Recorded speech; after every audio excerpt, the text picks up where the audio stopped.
Is veganism really on the decline? Is it awful being vegan in 2025? 2025 has been such a weird year to be vegan. Whilst we've had like both so many launches still and so many setbacks and cutbacks. And even last week I was just complaining about how Wagamama had cut all the vegan meats from their menu, which was such a dagger to the heart. But also not the fairest representation of veganism in 2025, because although there are a lot of losses, there are a lot of wins still going on as well. So I didn't want this year to just be overtaken by vegans complaining. I wanted to make a very sincere time capsule of what it's like to be vegan in 2025. So that is what this video is. I'm going to show you a very real food vlog of what I'm eating as a vegan in 2025 as someone who's been vegan for 18 years. Kind of discuss how it would have varied over the years and what's doing better, what's doing worse, where we're really standing as vegans, and kind of also discussing what life's like for vegans in 2025, how the vibe is, the public perception, all that sort of stuff. So we're really going to deep dive being vegan in 2025 in this video, and I hope you guys will enjoy chatting about it, especially if you've been vegan a while. If you feel like the vibe is a bit off this year, we're going to kind of discuss why, and I cannot wait to read your comments on this one. And for breakfast, I've got the tiniest little apple, and I'm going to make some peanut butter apple porridge. Starting with the apples, a splash of water and some date syrup. Then I've got my peanut butter. Gonna put in quite a good sized scoop. Really let that melt and stir in. Gonna start adding the milk at this point, and I've started using this Moma extra creamy oat. I've started putting in the peanut butter before the oats, just so it can really melt down and it becomes part of the whole porridge rather than just something that might be a bit more concentrated lumps of peanut butter in the porridge, you know. Porridge wise, I love the jumbo rolled oats, and I measure it out in my bowl. Otherwise, I feel like when I eyeball it, I never know how much is in the pan. So yeah, back over here, pour it in.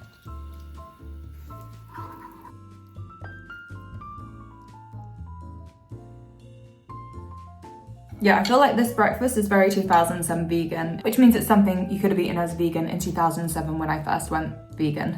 So it's often a good comparison era for me. I love peanut butter in my porridge oats. But yeah, I feel like maybe around 2019, 2020, we were getting so many new vegan meats like bacon and sausages and stuff that maybe you'd be trying those out in the mornings. Whereas these days I definitely stick to a lot more classic vegan recipes for my breakfast. They also tend to be cheaper, and I do feel like the cost of living crisis have us going back to more traditional vegan staple meals than trying out more fake meats.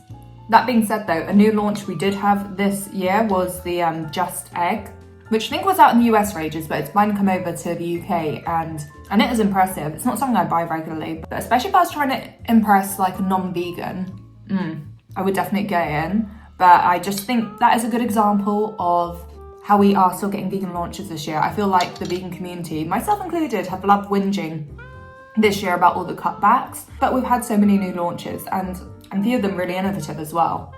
And things that, if they were launched in 2019 or 2020, would have hit headlines, would have gone viral. But I just don't feel like people are as interested anymore in hearing we're vegan and we can eat this. I think everyone knows that you can have pretty decent dupes as a vegan now.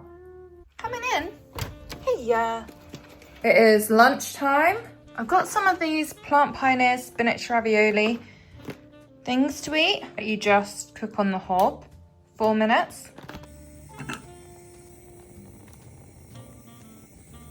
Garlic.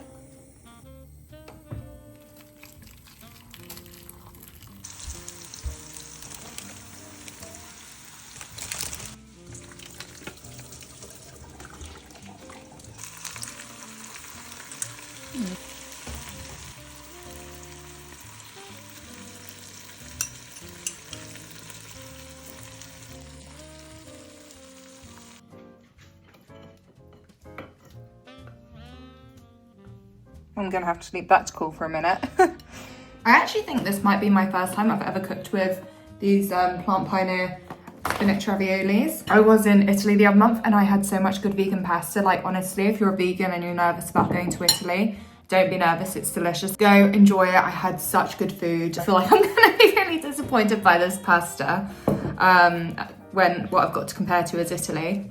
Yeah, so 2025, we still have options like this, which I can't imagine are like the most popular still in the supermarket. So it's not fake meat, it's a little bit niche. It actually isn't any fake meat. I think this do a meaty vegan ravioli, but it's not something I'd seen in my supermarket.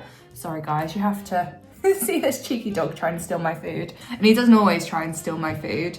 I think he often knows I'm eating vegan. But yeah, I saw someone complain the other day saying like our food was going back to like what it was like 10 years ago, like 2015 standards. And I feel like it's a comment I'd make on a particularly bad day. That's actually really good. But we did not have stuff like this around in 2015. Nothing even near. I think sometimes us vegans can confuse not being the centre of attention with being forgotten about. We're not at our best period, but God, we're still around and we're still catered for. The pesto is Mr. Organic and they are so nice. They are so much nicer than the pesto you find in like the normal supermarkets. Is it Sackler that does the vegan pestos that you're most likely to find in like Sainsbury's or Tesco? I'm glad it's there. It's good to have that. I can even find it in like the little Sainsbury's locals, which makes my life so much easier. I'm going around my boyfriend's and he wants to make pesto pasta, but it's not the best vegan pesto. So I like still going to like the little health food shops and picking up some there. If I'm in the mood to pay a bit more for something a bit better. But it's so nice to have the option because there are also times where I don't care that much and I would rather spend half the money. So yeah, those are the sort of choices we've got available in 2025.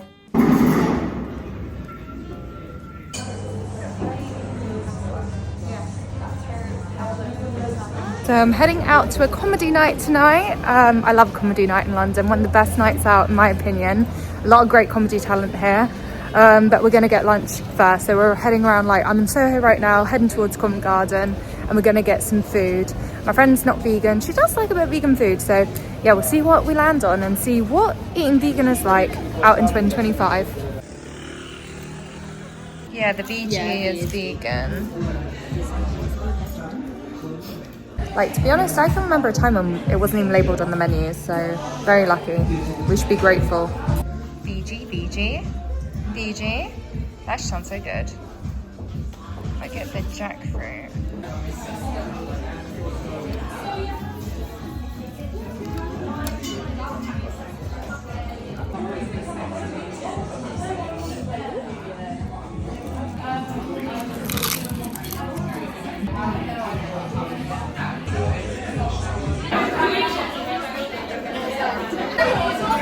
Done that so many times.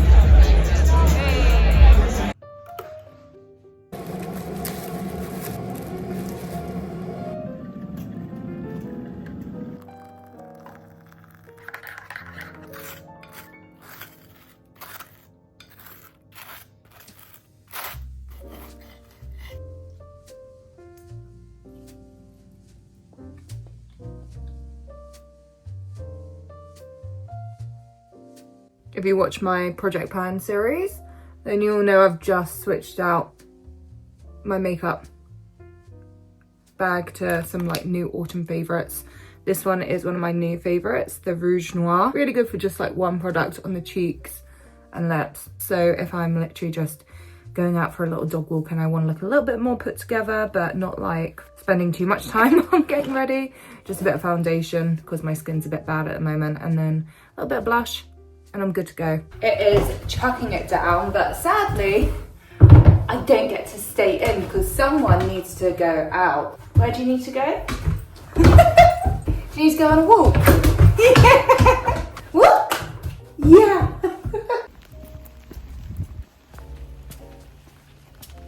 Oh, it is so grim out there. I miss summer so much. I found this cookie in my coat pocket that I forgot I got. I was in Poland recently. I went on a little holiday with my dad. It was like father-daughter bonding time rather than vlogging time. So the food was amazing out there. You didn't miss out on a video because the food was bad. It was very good. It was just that I was on holiday mode. The airport actually had quite a few vegan treats, and I got myself this brownie cookie with a big vegan logo there, which makes everything so much easier when you're away. I feel like it's another good example of where veganism is these days. I definitely didn't expect to find a vegan cookie in the airport. There wasn't a lot to be found, but it was a pleasant surprise and not the most shocking thing, but yeah, still surprised. And yeah, like I noticed yesterday, I feel like across independents in London and across chain restaurants across the UK, sorry, Jess was playing over there, ignore him. I feel like you're very likely to find a vegan option. So wherever I go anywhere and there is no vegan option, that they've never heard of veganism, there's nothing on the menu. I'm not saying it's always a great option, but it's great that I don't feel like I really need to check in advance, call in advance, do any of that sort of stuff anymore when I dine out as a vegan. So whilst our options may have gone down, that hasn't gone away. Oh, to be a dog. Okay, so for lunch we're gonna make some like roasted veg. We're starting off with boiling a potato, but I'll be putting a lot of veg into a roasting tray and having that with like some hummus and stuff like that. So quite a cozy autumn veg bowl, really. Just the potatoes to start with. Bit of thyme and salt.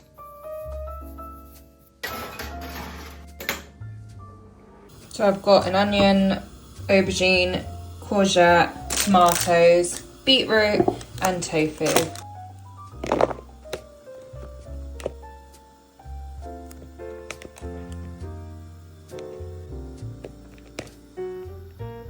Oh, that was a bit more oil than I meant. I like my veg oily, it's fine.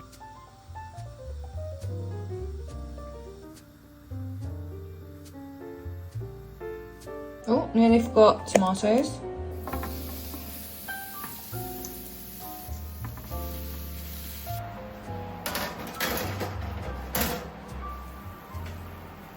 Yeah, it pretty much looks done, but I wanted to add some beetroot and tofu for the last like 5 to 10 minutes, so I'll keep an eye on it.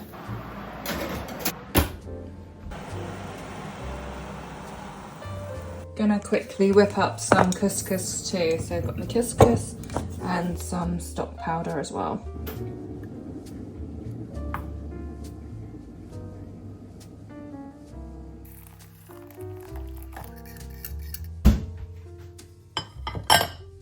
So we've got some hummus. Oh, doesn't that just look so lovely?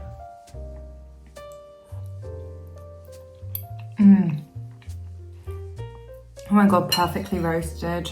And yeah, another very 2007 vegan sort of meal. I feel like in 2025, the hype on fake meat is definitely a lot lower than it has been in recent years. A lot more of us have been turning the focus a lot more back to like tofu and legumes. I love a mix of both. I actually had a lot of fake meat last week, which is probably why I'm going a bit more like tofu-y this week. But I quite like that veganism in 2025 is a bit more back to basics and very like plant-based in a like plant way, like trying to get your plant points. Oh, it's so good, I really recommend.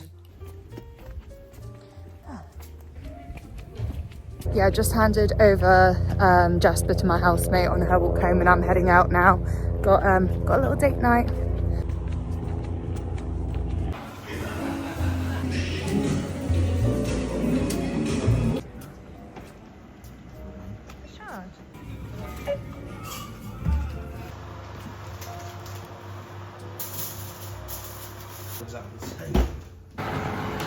Thank you. Yeah, that looks cooked. How do you taste? Hot. All the way through, hot. All the way through? Uh-huh. Yeah. Uh-huh.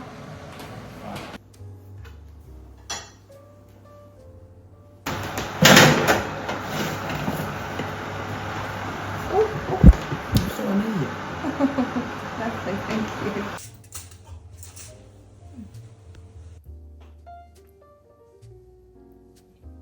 Yeah, so boyfriend not vegan, but he was able to pop into Sainsbury's and grab a bap, butter and sausages that were all vegan, which is, I think, a very good sign of where we're at in 2025.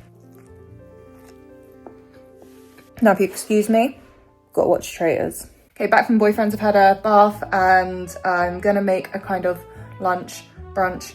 I'm making a brunch, scrambled tofu. I used a wave shampoo today and honestly, I can always tell, even when my hair's drying, that it's just gonna come out so nice and wavy. It's like so crazy how much a difference a shampoo can make. Onions, tofu,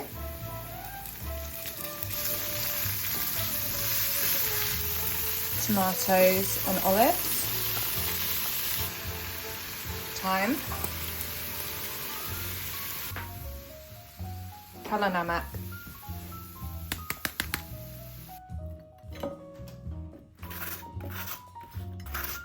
And a bit of avocado.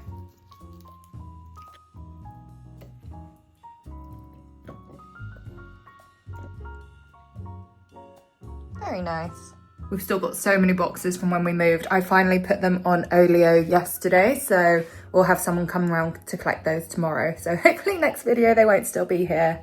I definitely feel like what we've got available as vegans has decreased a little bit, but not like majorly. It's not a huge problem. But what has definitely changed is like the attitude towards vegans. I think we're very lucky, like 5 years ago, people wanted to be vegan or eat more vegan food. And now we're in a place where that is no longer the case. We're not really seen in much admiration at all. I think so much of it is still so defensive because, like, if people were honest, I do think it's really hard to argue against a vegan diet being better in so many ways. Like, of course it's kinder to the animals, of course it's better for the environment, even though being on the internet has shown me that a lot of people don't understand it's better for the environment, which really drives me crazy. Sorry, the light's really bothering me. I'm trying to get like a good shot here.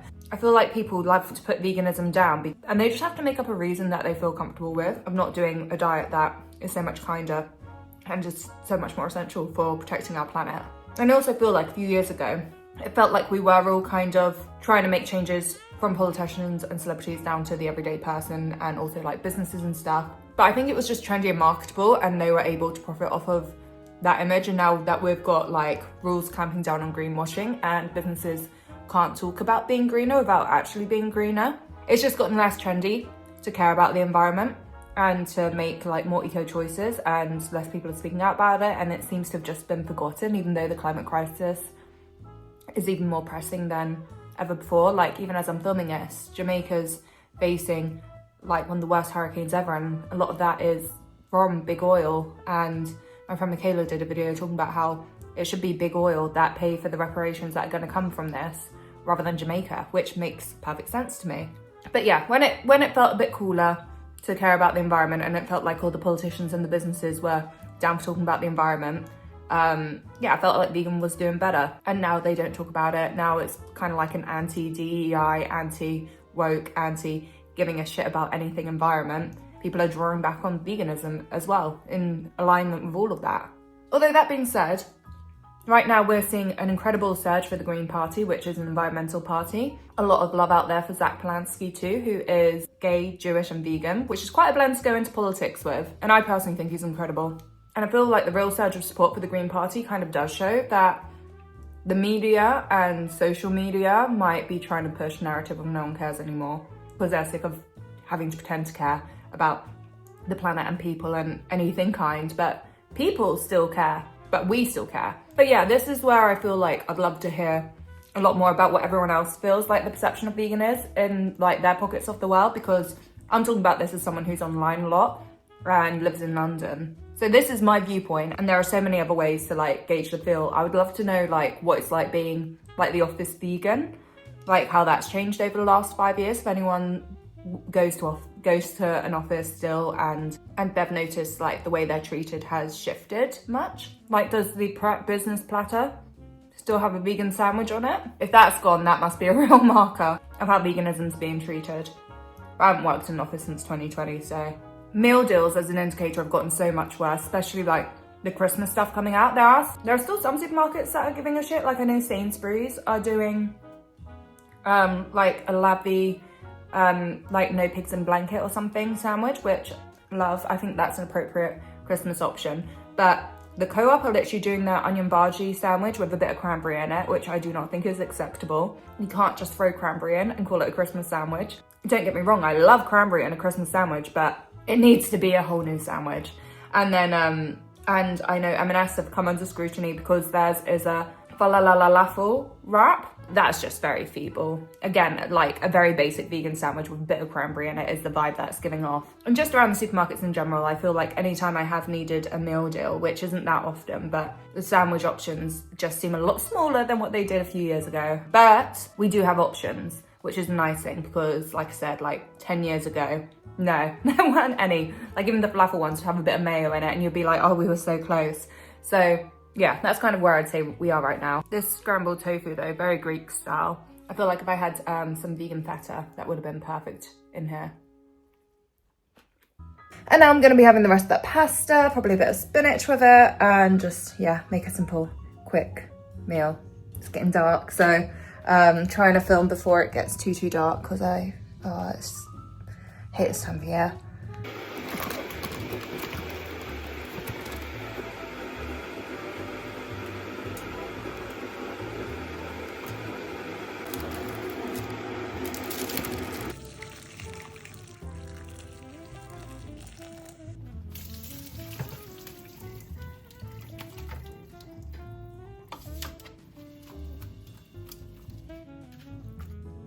God, I should have put in more spinach. You always, you know it's gonna shrink, but you never anticipate it will shrink as much as it ever does. Garlic puree.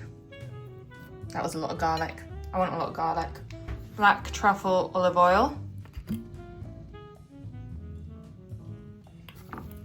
I've not got the heat on, I'm just stirring it up.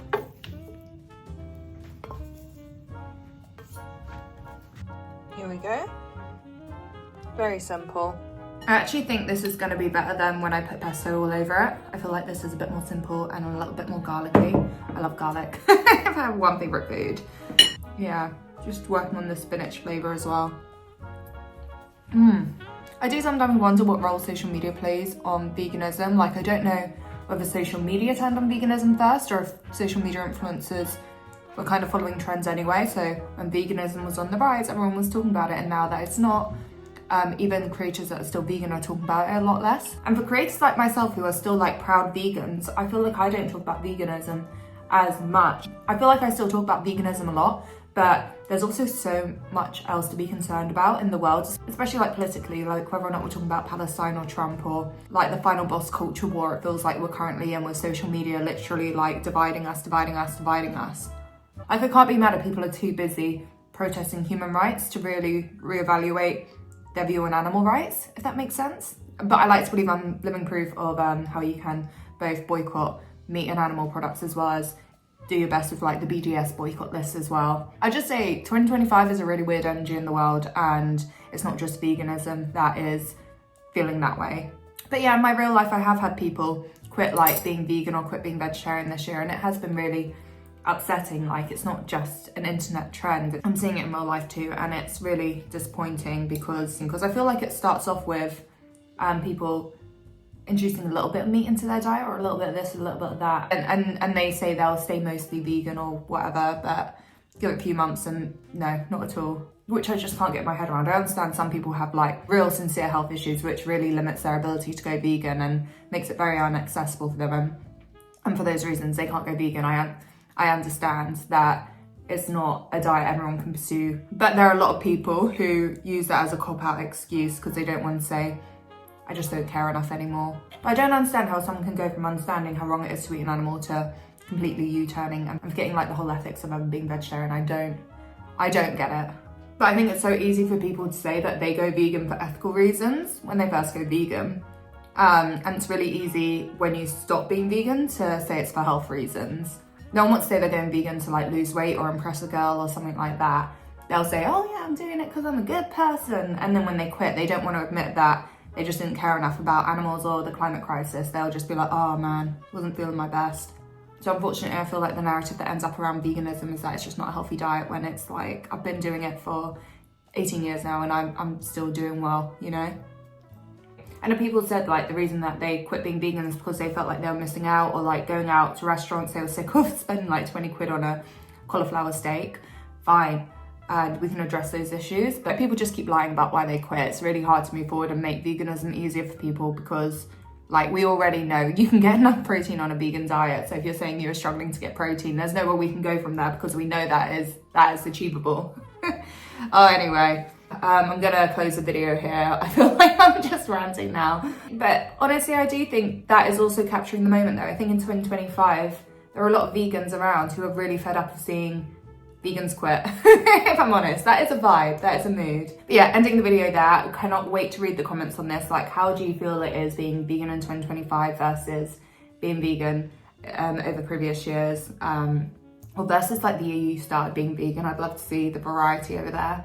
And I went vegan in 2007. I've got other videos kind of talking about what it was like in 2007, which might be worth a watch if you're kind of curious about veganism through the ages. But yeah, I like to consider this a bit of a time capsule of vegan 2025. And I would like to start doing one of these a year. I think it'd be quite interesting to see how that evolves, as well as predictions for veganism over the next year. I did that at the start of this year, and I think I was pretty on the money on a lot of stuff, and I think this was a bit of a transformation year for veganism. So yeah. But yeah, thank you for watching, and I'll see you again soon. Bye! Mwah.